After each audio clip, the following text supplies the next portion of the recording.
Hi, I'm Shawn Syms, and I'm here as part of the Keeping It Real Book Club's celebration of Toronto Public Library's campaign, Keep Toronto Reading. I'm here to recommend Pretty, the new short fiction collection by Toronto author Greg Kearney. It's a great selection if you're inclined to support local writers, not to mention that 2011 has been declared Year of the Short Story. But Pretty stands out on its own merits as well. It's one of the most unique and original books I've read in a long time. These are pages to peruse if you're looking for something completely unexpected.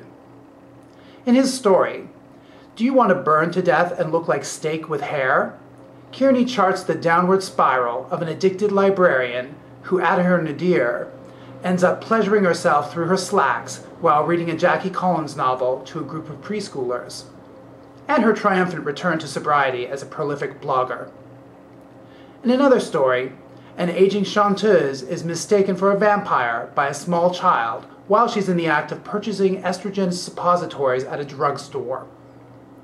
In What to Wear, Kearney's protagonist Ron is a guy with HIV who's had his share of hard knocks, from visible side effects of the meds to the perils of dating insensitive goons. Ron gets into a car crash with his maniacal sister Sheila, who shrugs off his concerns about her reckless driving. "Everyone does a little meth now and then," she says. "Everybody does a little meth." Compared to her, Ron is completely normal. I don't know about you, but these are the kinds of stories I hope to find in a book. Pretty may not be to everyone's taste, and that's fine.